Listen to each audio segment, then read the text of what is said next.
కానీ మండల్లో ఏ ఒక్క గ్రామం కూడా కుత్బుల్లాపూర్ మున్సిపాలిటీలో లేదు. అప్పుడు అయితే దుందిగల్ రావాలి, లేకపోతే బోరంపేట రావాలి, కొంపలు రావాలి. నేను కుత్బుల్లాపూర్ మండల్కు ప్రెసిడెంట్ అయినా ఎలక్షన్స్లో. దానికి ఒక గ్రామం కూడా సంబంధం లేదు, కానీ ఆఫీసులన్నీ అర్బన్లో. అయితే అంటే మీరు ఇప్పుడు ఎన్నో కీలక మలుపులు తిరిగాయి స్టార్టింగ్ నుంచి 1975 నుంచి ఆ టైం నుంచి చూసుకున్న ఉమ్మడి రంగారెడ్డి జిల్లా వ్యాప్తంగా. అంటే మీరు కూడా రకరకాల కాంగ్రెస్తో మీరు రాజకీయ రంగ ప్రవేశం చేసి తర్వాత వివిధ పార్టీలు మారి కీలక పదవులన్నీ చేపట్టిన తర్వాత ఉమ్మడి రంగారెడ్డి జిల్లా వ్యాప్తంగా జిల్లా పరిషత్ చైర్మన్గా, ఎమ్మెల్సీగా అభివృద్ధిలో మీ పాత్ర ఏ విధంగా ఉంది, మీరేం చెప్తారు? నేను అందుకొంచెం మొన్న న్యూస్లో కూడా చెప్పడం జరిగింది. సరే, నేను మండల ప్రెసిడెంట్ అయినా 5 ఏళ్ళు పనిచేసిన తర్వాత 2001 నుంచి 2006 వరకు జిల్లా పరిషత్ చైర్మన్ అయినా. జిల్లా పరిషత్ చైర్మన్ అయినప్పుడు 5 సంవత్సరాలు ఉమ్మడి రంగారెడ్డి జిల్లా అంటే అప్పుడు మేడ్చల్ కానీ, ఇబ్రాహీంపట్నం కానీ, ఘట్కేసర్ కానీ, అదేవిధంగా తాండూర్, మరి వికారాబాద్, చేవెళ్ళ ప్రాంతం అంతా ఉమ్మడి రంగారెడ్డి జిల్లా లోపల అప్పుడు అర్బన్ ఏరియా ఉండే, రూరల్ ఏరియా ఉండే. అభివృద్ధి చెందినటువంటి పట్టణాలు ఉన్నాయి, ఉన్నాయి. అప్పుడు నేను జిల్లా పరిషత్ చైర్మన్ 5 సంవత్సరాలు నాకు బాగా సంతృప్తి ఇచ్చింది ఏంటంటే సాధ్యమైనంత వర్క్ చేయడానికి నాకు ఆస్కారం వచ్చింది. అప్పుడు ఉపాధ్యాయ లోకంది కూడా చాలా వాళ్ళు మినిట్ టు మినిట్ వాళ్ళు అది చేస్తారు. దాంతోపాటు అన్ని జిల్లాల్లో ఎక్కడ కూడా లేని విధంగా తెలంగాణ లోపల మొట్టమొదటిగా జిల్లా పరిషత్ మేము సక్సెస్గా నడిపించగలం 5 సంవత్సరాలు. అప్పుడు ఈ చెక్ డ్యామ్స్ కానీ, చెక్ డ్యామ్స్ అనేది వాటర్ లెవెల్ మనం ఉండాలని అప్పుడు అన్నా హజారే తీసినటువంటి మూమెంట్లో చెక్ డ్యామ్స్ కానీ, అదేవిధంగా తక్కువ వర్షపాతం ఉన్నట్టు దగ్గర పొలాలు ఎట్లా పండియాలని ఇవన్నీ రీసెర్చ్. అది కానీ హార్టికల్చర్ కానీ, అగ్రికల్చర్తో పాటు హార్టికల్చర్. ఇప్పుడు ఏదైతే రైతు బంధు ఏదైతే పెట్టినామో, ఎందుకంటే వ్యవసాయదారుడు వ్యవసాయం చేసేటప్పుడు వాళ్ళకి డబ్బులకు అవసరం పడుతుంది, వేరే దగ్గర అప్పు చేసుకొని వ్యవసాయం చేయవలసి వస్తుంది. కనుక ఈ కేసీఆర్ గారు గ్రౌండ్ రియాలిటీ ఉన్నటువంటి వ్యక్తి.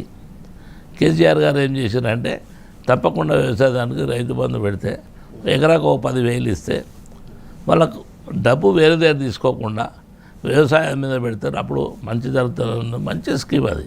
రైట్. మొత్తం మీద అంటే ఇప్పుడు మీరు చెప్పారు మాటల్లో చిన్న స్టూడెంట్ ఏజ్ నుంచి కూడా చాలా యాక్టివ్గా ఉన్నాను, ఎవరైతే బడుగు బలహీన వర్గాలు వాళ్ళ కోసం కృషి చేసి వాళ్ళు పడుతున్న ఇబ్బందుల మీద ఫోకస్ చేశానని. మరి బీసీ నేతగా ఇంత గుర్తింపు ఉన్నటువంటి కాసాని జ్ఞానేశ్వర్ గారు రాజకీయంగా సక్సెస్ కాలేకపోయారనేది వినిపిస్తున్నటువంటి మాట, దానికి మీరేమంటారు? అది శుద్ధ తప్పు అంటున్నాను నేను. అసలు రాజకీయం అంటే ఏందో చెప్పండి. ఇప్పుడు బీసీలకు అసలు బీసీలు అన్న వాళ్ళు ఎంతమంది ఉన్నారని వెలుక్కు తెచ్చింది కాసాని జ్ఞానేశ్వర్. 93 బీసీ కులాలు ఉన్నాయనేది ఎవరికి తెలియదు. నేను గ్రౌండ్ రియాలిటీ ఉన్న అందుకని చెప్తున్నాను. గ్రామంలో 12 మండలాలు 12 కులాలు గ్రామం ఉంటే తక్కువ. దాని తర్వాత ప్రతి జిల్లా లోపల ఉంటే ఒంగోలు 67 కులాలు ఉన్నాయి. ఆడ కొన్ని జిల్లాల్లో 3 కులాల కంటే ఎక్కువ ఉన్నాయి, 2 కులాల కంటే ఎక్కువ ఉన్నాయి. ఏదైతే విజయనగరం కానీ, శ్రీకాకుళం కానీ అలాంటి ప్రాంతం. మనం ఏమన్నామంటే అప్పుడు అన్ని జిల్లాలకు బస్సులు వేసి తీసుకొచ్చి ముడుపు చంద్రయ్య గార్డెన్లో ఉదయం నుంచి సాయంత్రం వరకు 93 బీసీ కులాలతో మాట్లాడిపించినటువంటి సందర్భం, 93 కులాల బ్యానర్లు కట్టినటువంటి సందర్భం. అందుకని నేను ఏమన్నా బీసీల పట్ల లేదా అయితే రాజకీయంగా ఎదుగుతలేరు అనే దానికంటే దేనికి ఎదుగుతలేరు, నా కాన్సెప్ట్ ఏంది, జనాభా దామాష ప్రకారంగా రాజకీయ రిజర్వేషన్స్ కల్పించాలని నా వాదన. 50% మహిళలకు రాజ్యాధికారం లోపల భాగస్వామ్యం ఉండాలని. దానివల్ల కొంతమంది నచ్చది, వీడు అడిగేతో వీడ బాగా గమనించాలి. మొన్న ఒక మిత్రుడు అన్నాడు, అయ్యా మన బీసీలకు వచ్చే వరకు ఎందుకు గెలుస్తలేరండి, బీసీలకు టికెట్ ఇచ్చాడు చార్మినార్ కాడిస్తారు, ఎవడు గెలుస్తాడండి? ఆడ ఏ రెడ్డి నాన్న నిలబెట్టిన చార్మినార్ కాడ గెలుస్తాడా చెప్పండి మీరు? బీసీలకు అంటూ నేను అందుకు చెప్పన్నా, జనాభా అత్యధిక శాతం ఉన్నటువంటి బీసీలు, ఎస్సీలు మైనార్టీలను కలుపుకొని దాదాపు 80% చిల్లర పైకి 80-90% ఉన్నటువంటి వాళ్ళను మీరు ఏం చేస్తారు? సీట్లు వాళ్ళకి ఇవ్వకుండా మీరు ముందు పంచుకొని 2% 3% ఉన్నటువంటి వాళ్ళు పంచుకొని మరి 80% ఉన్నటువంటి ప్రజానీకాన్ని విడిచిపెడితే ఎట్లా గెలుస్తారండి? అందులో నేను ఎక్కడ కానీ నిలబడ్డ దగ్గర కంపల్సరీ గెలిచిన, నేను ఓడిపోలే. కొన్ని జాగాలలో ఎట్లుంటుందంటే ఆడ అసలు ఎవరు నిలబడతలేరు, ఎట్లా అన్న దగ్గర కూడా పోయి నిలబడ్డా. నేను రాత్రి పోయి పొద్దుగాల నేను నామినేషన్ వేసిన. గెలవాలి ఓడమే అని కాదు, ఆడ నిలబడాలి, బీసీల ఉనికి ఉండాలని. అందుగురించి మా పోరాటంలో బీసీల గురించి డిస్కస్, వేరేదేం లేదు. అయితే మీకు ఇప్పుడు బీసీల గురించి పోరాటం అది చేస్తున్నారు, మీకు కలిసి వచ్చే అంశాలు ఏమనుకుంటున్నారు? అంటే బీజేపీ కాంగ్రెస్ చూస్తే ఒక వర్గం, మీరు బీసీ సామాజిక వర్గానికి సంబంధించి పోటీ. సో మీకు కలిసి వచ్చే అంశాల గురించి మీరు ఏం చెప్తారు సార్? నాకంటే ఎక్కువ మీకే ఎక్కువ తెలుసు. గ్రౌండ్లో మీరు చూడండి, బీసీలంతా ఒకటైపోయారు. చేవెళ్ళ ప్రాంతంలో 30-35 సంవత్సరాల నుంచి బీసీల గురించి కొట్లాడుతున్న వ్యక్తిని ఎట్టి పరిస్థితిలో మనం గెలిపించుకోవాలి. గెలిపించకపోతే మాత్రం బీసీ నాదం గురించి ప్రశ్నార్థకం అవుతుంది.